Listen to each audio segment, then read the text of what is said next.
Hey guys, Making Money with Gary. Today is January 4th, 2025. And today is what? Saturday. And I came out today picking again. I came out early in the morning, so I haven't checked what I sold yet today. But I'm out here picking longleaf pine needles. And I want to show you how long these things are. There's my foot next to one on the ground there. They're long. They're all long. Now I'm going to show you what I got in my hand. In my hand, I have around close to 12 ounces, which would be around $20.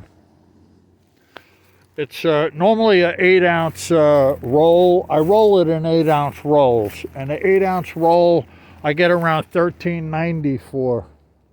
Now this here is like it's over that. It's like 1.5 times that. So it'd be it's around $20, 12 ounces. And I'm going to show you what I got in my bag. I'm going down. I come up here, I get the long ones up here off the trail. Now in my bag, I've been out here for a good 3 hours. So I came out here early in the morning. It was freezing out when I first came out here. I'm putting these in there, and I'm showing you. You can see the bag is really like topped off. It's a little over 7 pounds. So I'm going to call it, yesterday I had gotten around a little less than this. So today, I'm going to say, because I give extra, I'm going to say around 170, 175, $175 in this bag. Around 7.5 pounds. And it's a heavy bag. I'll pick it up, I'll show you. It's a heavy bag. Oh boy. You don't want to do that. You don't want to do that. Okay. So, what do I do with these longleaf pine needles? The longleaf pine needles, I sell them online. I sell them on a website called Essie. E as in Eddie, T as in Tom, S as in Sam, Y as in yarn. And I average $27 a pound. Now, sometimes people buy 3.5 pound orders. Sometimes people buy a 1 pound order. Sometimes people buy a 2 pound order. Sometimes people will double and triple up on their orders. Sometimes people will buy 2 3.5 pound orders. Sometimes they'll buy 3 of them. Sometimes people will buy 2 2 pound orders, or sometimes they'll buy 4. So I get all different amounts that people buy, and it normally comes out as one order. But I mean, the most I normally get, I've had people buy 10 pounds off me at once. And just a day ago, I had somebody buy 2 3.5 pounds off me, and they spent $210 to one person. So I get that a lot. I've been doing this for going on about 5 years. And I have a large clientele. I have a big, large customer base. The people that buy these longleaf pine needles, they use them for crafts. They make things. They weave baskets. They weave artwork that they hang on the wall. They weave mats. They weave placemats. They weave wreaths that hang on the door for any holiday, any occasion. They weave all kinds of stuff with these longleaf pine needles. The wreaths, they get between 25 and 50 each for. If somebody buys a pound off of me, they can make like 10 of those wreaths, if not more, because they make them real thin and they add stuff to them. So, and when I sell a pound, I give, it's 18 ounces. It's 2 ounces over a pound. And when I give them extra along with that, so they might have 20 ounces. And they can make a lot of stuff. They can weave baskets. And the baskets they weave and they sell, they make anywhere from $50 on up to $300 for one basket. It's fine artwork. Google it. Longleaf pine needle basket weaving. Longleaf pine needle baskets. See what comes up. See what they sell for. So if I have somebody that buys a pound off of me, they're going to take that pound's worth of longleaf pine needles and turn it into $500 or more. And if somebody buys 3.5 pounds from me, they're going to turn that into a couple $1,000s. And if they buy 7 or 10 pounds, they probably it's probably a bunch of people making things together, and they probably have a big online store or a big shop somewhere, and they're selling the stuff. And people buy it. It's fine artwork. People will buy it. It's something to talk about. Native American Indians have been doing this for hundreds of years. And they weave backpacks, they weave all kinds of stuff. Anything you could possibly think of, they weave with these longleaf pine needles. And even now, you could go out west to some communities, and they'll have stores where they sell the baskets they weave. They're not only out west, even here on the East Coast in some places. And some of this stuff is really fine artwork, and it sells for a lot of money. And I'm a supplier. I come out to these different areas. I come out to this park by my house, a couple miles away, and I pick. And that's what I do. And I'll pick them here. And if I'm not picking them here, I'm picking them in my backyard or my front yard, or a little ways up from my house on the side of the property. I have a tree or two there. But mainly, I come here a lot and pick them when my yard gets depleted. Now, right here, I'm going to show you, this broke off a tree. Now, for me, these are too short. These are, well, they're a little longer than my shoe. So they're probably around 13 inches long, because my shoe is, I try to get them from anywhere from 13 to 15 inches. On up, and even up to 20 inches. And I've been doing this, like I said, for now. I'm in the 5th year doing it. And when I first started doing this, I was raking these in my front yard, and I noticed they were very long. Because originally I'm from up north from New Jersey. And I came down here to South Carolina. We don't have these trees in New Jersey. So when I was raking these in my front yard, I seen how long they were. Some of them were like 20 inches long, like a horsewhip or something. And I was like, whoa. So I kept raking them and putting them in bags. I had like 50 bags full. They were like 1.5 foot high on the ground. They were fire hazards, I thought. So I raked them all up in front of the house. And the garbage man wouldn't take them. I tried to burn, and so then I had to drag them all the way back in the backyard, these big giant bags of these longleaf pine needles, and burn them.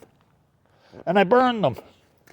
And then in the meantime, I was Googling, like, what do people use? I was thinking in my mind that people could probably do something with these. And sure enough, they use them for like a fertilizer, or they throw them around like gardens and stuff, or where they have trees. And it's like plant food. And they do that, and Lowe's and Home Depot sell these large bales for like $80, but it's probably, I don't know, 100 pounds of longleaf pine needles. But they sell these big giant bales, these big boxes, and people use them. They'll throw them around where the trees are and stuff in front of their house, or where they garden, whatever they do with them. So I also found out that people use these to weave baskets. And the baskets that they weave are fine artwork, and they sell them. And there's a lot of gift shops and stuff that do this. It's not, you think it's it's not a big thing. It is. Because when I first started doing it, I was picking them in the front yard, putting them in bags, and I was selling probably 2 pounds a week, or it started out like 1 pound a week. Then it went maybe 2 or 3 pounds in 2 weeks. And then gradually, all of a sudden it started to creep up to like 5 pounds a week. Then a year went by, and then it creeped up to 10, 20. It creeped up. I was selling around 50 pounds a month.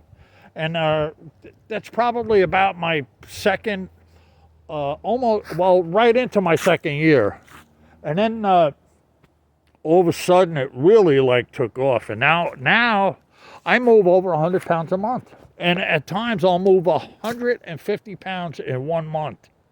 So I have to be out here every day picking these longleaf pine needles, just about, because I have to have them in stock for people to buy them. So what I do is I come out here, I pick them. Then I bring them home and I soak them in the sink. I soak them with a shot glass of vinegar. And that's mainly to kill insects. Now it's cold out. We really don't have insects. But that's kill insects or any kind of fungus on them. In the warm weather, they get all kinds of stuff. But now in the cold weather, it's not that bad. But what I do is I'll soak them. I'll agitate them in the sink. I'll shake them back and forth. I'll let them soak in there for like 5 minutes. I'll put I'll weigh out 8 ounces, soak it in the sink. Then I'll pull it out, throw it in a secondary sink. And then I'll tie it. I'll tie it into a bundle. Or sometimes what I do is I just keep throwing them in the sink, and then I take them all and I put them outside on a rack, and I let them dry for like 24 hours. Then I bring it back in the house in a bag, and I start weighing out 8 ounce and 1 ounce rolls, and I tie them with yarn, and I make rolls and rolls of this. And then I sell them. I already have them listed in my store, and I sell all different size orders. I'll sell little orders. Somebody will buy 1 roll, 8 ounces off me for like $18 or something because of the shipping. And then that's like the smallest amount I'll sell. And then it goes up from there. It goes all the way up to 3.5 pound orders. And the 3.5 pound orders are actually almost 4 pounds with all the extra pine needles I give. And I'll sell them. And I'll sell 2 pound orders, 2.5 pound, all different size.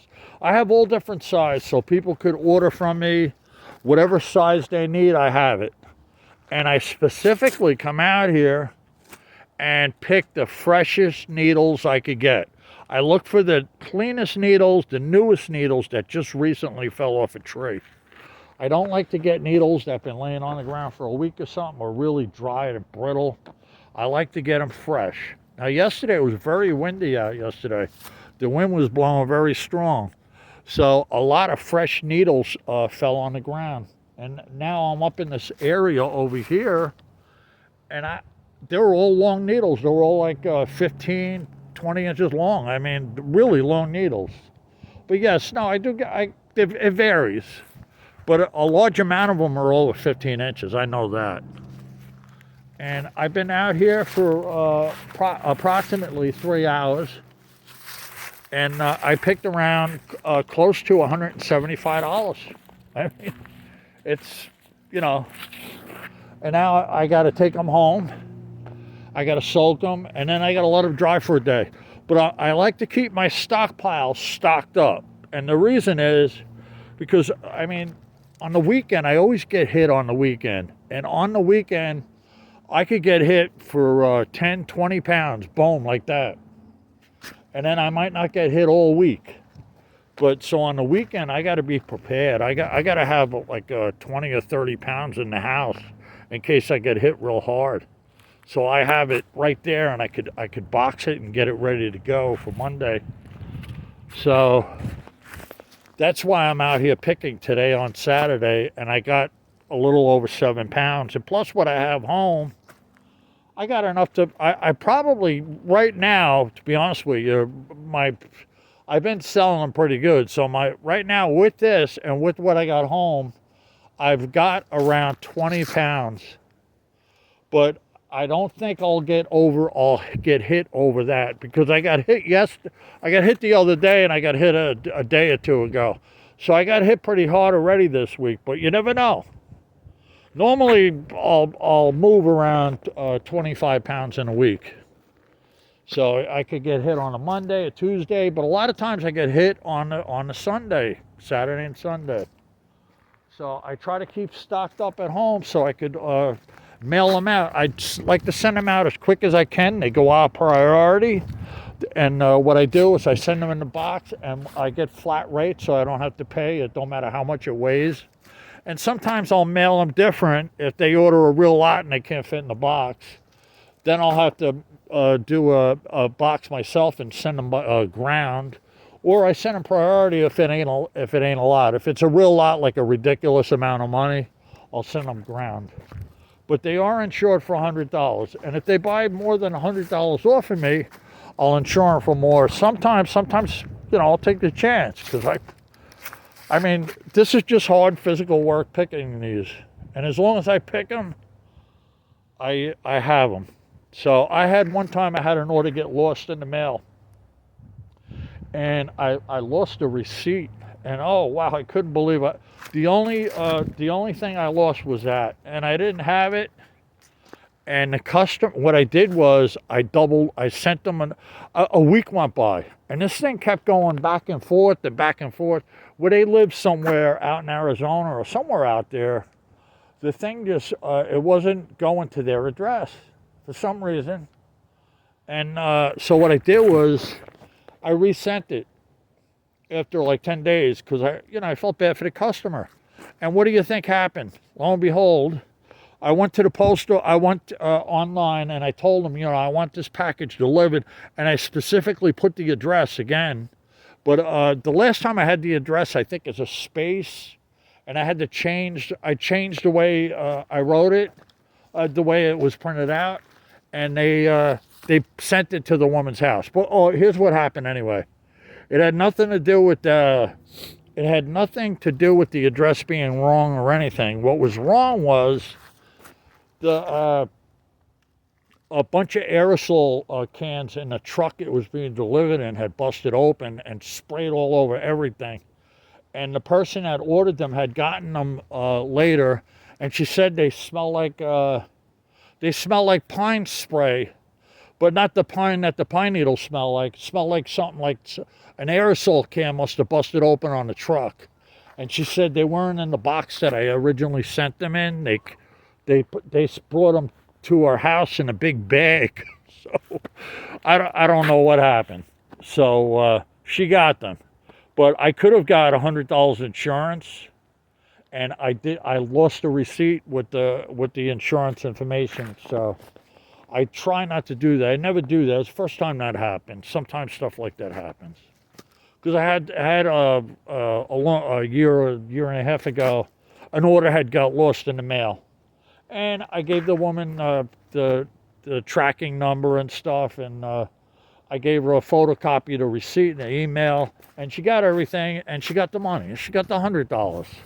And she's very happy because the order that she ordered she had spent like $80, so she got 20 on top of it. So it was good. And she waited weeks and weeks. And then what happened was when she got the insurance money, she reordered, and the second time it came through.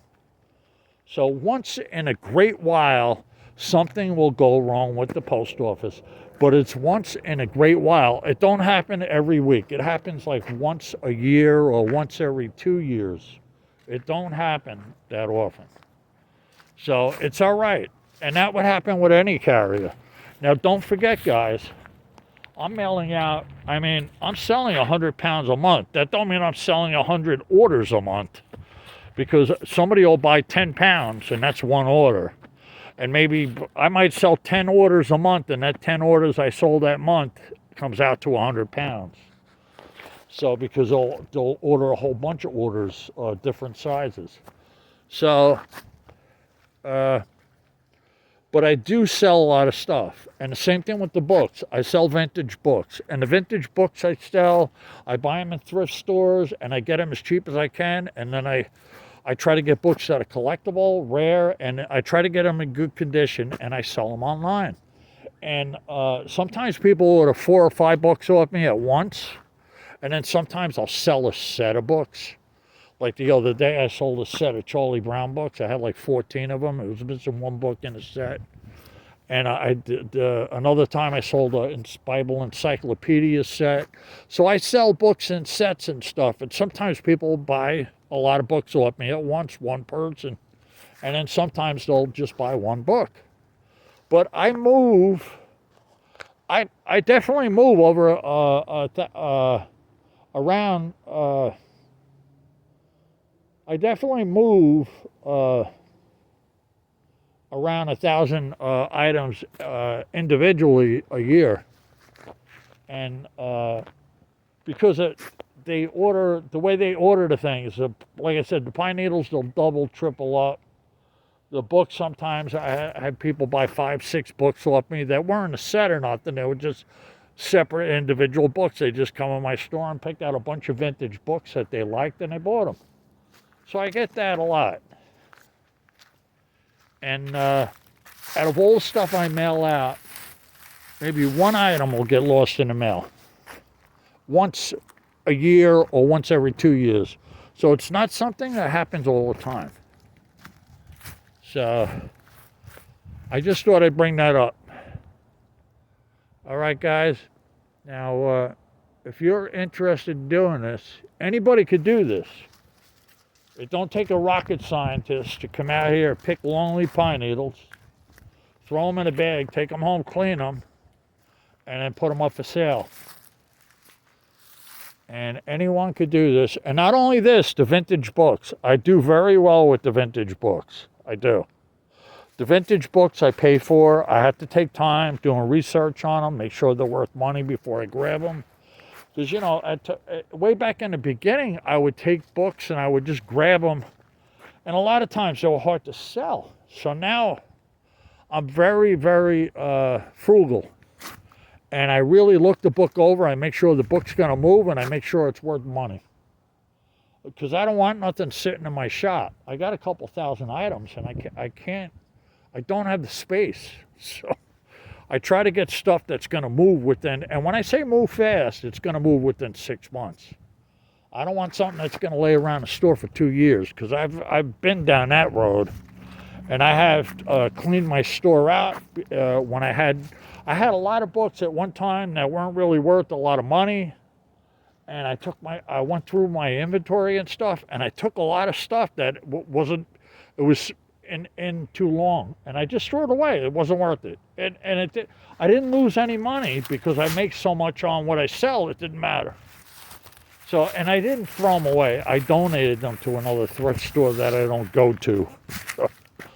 I do, and you'll find yourself, if you sell stuff online, you'll find yourself doing stuff like that. So one thing you don't want to do if you sell online is you don't want to overstock. You don't want to buy big items that are going to take a lot of space up. You do not want to do that. You want to try to get stuff that's not going to take a lot of space up, and you want to get stuff that's going to move pretty fast. Because what happens if you buy a book and it's worth $100, but when you look online, nobody buys that book, but that book is worth $100, but nobody's going to buy it because they only sell like one a year. On Amazon, that book's rated as 10 million or something. It's like a book that's worth money, but it's never going to sell. So that book there, sometimes I'm tempted to grab it, and I see it in a thrift store.